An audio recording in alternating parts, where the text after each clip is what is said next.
Hi everyone, आप सभी को डॉक्टर गिरीश का नमस्कार। मेरे 6 happiness mantras of old age वाले वीडियो पर किसी बुजुर्ग ने कमेंट्स में लिखा कि मैं 70 बरस का हूं और बरखुरदार। हम बुजुर्गों को ये अच्छी तरह मालूम है कि हमें क्या क्या करना चाहिए।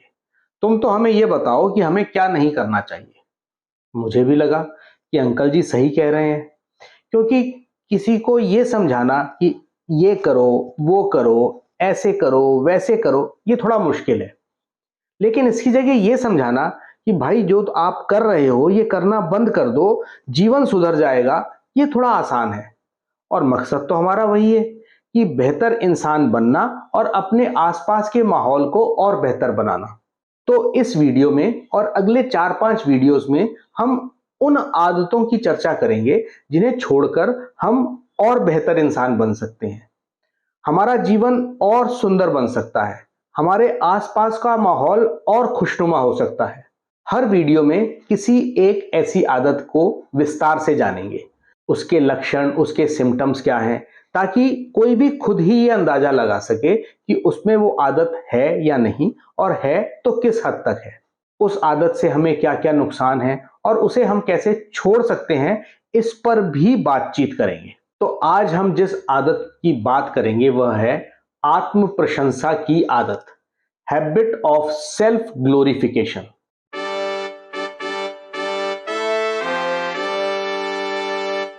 दूसरों से अपनी तारीफ सुनना सभी को बहुत अच्छा लगता है, लेकिन ये आत्म प्रशंसा की आदत से ग्रस्त लोग दूसरों को ये मौका ही नहीं देते। वो खुद ही अपनी तारीफ में लगे रहते हैं। वैसे तो जाने अनजाने में हम सब अपनी तारीफ करते हैं, क्योंकि इससे हमारा सेल्फ कॉन्फिडेंस बढ़ता है। लेकिन जब आपकी ये आदत आपकी पर्सनैलिटी, आपके व्यक्तित्व के बाकी गुणों पर भारी हो जाए, उन्हें दबा दे, तो समझ लीजिए कि ये एक रोग बन रहा है। मैं श्रेष्ठ हूं, मैं जानता हूं, मैं कर सकता हूं, ये आत्मविश्वास की निशानी है। लेकिन मैं सर्वश्रेष्ठ हूं, सिर्फ मैं ही सब जानता हूं, सिर्फ मैं ही सब कर सकता हूं, इसमें एक अहंकार आ जाता है और यहीं से प्रॉब्लम की शुरुआत होती है। हम दूसरों को अपने से हीन, अपने से छोटा समझना शुरू करते हैं। उनके प्रति हमारे व्यवहार में रूखापन आने लगता है और इससे हमारा जो सर्वप्रिय व्यक्तित्व है ना, वो इमेज कहीं ना कहीं हल्की पड़ने लगती है। दूसरा नुकसान ये होता है कि हमारे व्यवहार में ये रूखापन, ये अहंकार हमारे दोस्तों को, परिवार को, सहयोगियों को, सबको नजर आने लग जाता है। तो हमारे प्रति उनकी आत्मीयता कम होने लगती है और ये आदत अब हमारे आपसी संबंधों में एक तनाव पैदा करती है। नेक्स्ट, जब लोग हमसे कतराना शुरू कर देते हैं, हमारे पास नहीं आते, तो ये अपनी तारीफ करने की, अपनी तारीफ सुनने की हमारी जो खुराक है ना, ये हमें नहीं मिलती। तो इससे मन में कुंठा, निराशा ये जागने लगते हैं। ऐसे ही अपनी तारीफ की चाह में हम अपने लिए अवास्तविक अपेक्षाएं या अनअचीवेबल टारगेट सेट कर लेते हैं और जब वो पूरे नहीं होते तो जग हंसाई तो होती ही है, साथ ही हमारे अपने मन में भी चिड़चिड़ापन आ जाता है और इन सबसे मानसिक स्वास्थ्य प्रॉब्लम्स या साइकोलॉजिकल प्रॉब्लम्स शुरू हो जाती हैं। एक और दिक्कत होती है, ये आई एम द बेस्ट मानने वाला अपनी कमियों को, अपनी गलतियों को छुपाता है, ढक के रखता है, उन्हें स्वीकार नहीं करता। इस वजह से उन्हें दूर भी नहीं कर पाता।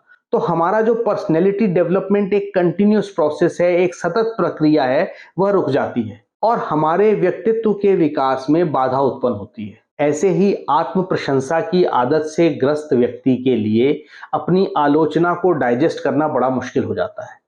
वो इसे ना पर्सनल अटैक की तरह लेता है और उसी तरीके से रिएक्ट करता है। अब यदि सामने वाला भी गर्म स्वभाव का है तो कभी कभी बात बहुत बढ़ जाती है। तो हमने देखा कि ये आत्म प्रशंसा की आदत हमें कई तरीकों से नुकसान पहुंचाती है।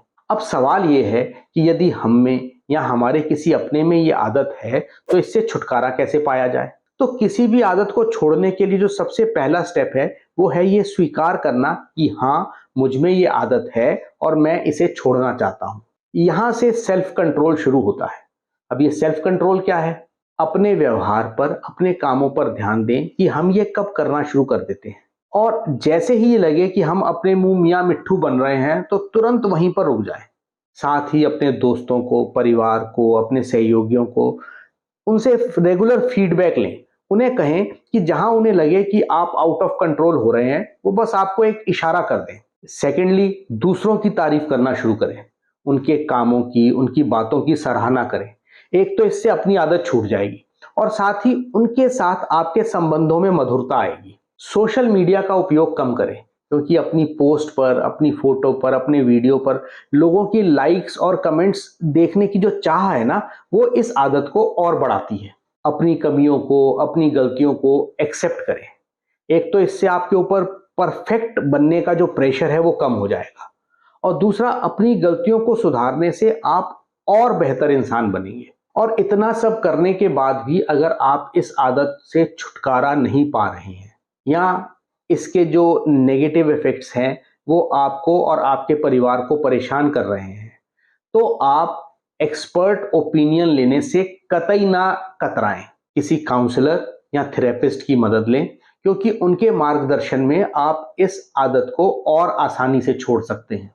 अब यदि एक सेंटेंस में इस आदत को समराइज करना है, तो आत्मसम्मान, आत्मविश्वास और दूसरों के प्रति नम्रता, इन 3 क्वालिटीज, इन 3 गुणों को बैलेंस करना है, सामंजस्य बिठाना है। वीडियो पसंद आया हो तो लाइक करें, कमेंट करें और शेयर करें। और यदि आप भी किसी ऐसी आदत पर चर्चा करना चाहते हैं तो कमेंट्स में जरूर लिखकर भेजें। चैनल को सब्सक्राइब करें, बेल आइकन को दबाएं ताकि आगे आने वाले वीडियो सीधे आप तक पहुंच सके। इंतजार करें अगले वीडियो का, क्योंकि उसमें हम ऐसी एक और आदत का पोस्टमार्टम करेंगे जो हम में से अनेकों को और बेहतर बनने से रोक रही है। तब तक स्वस्थ रहें, मस्त रहें, व्यस्त रहें, because you have to sing and dance with doctor Girish. Thank you.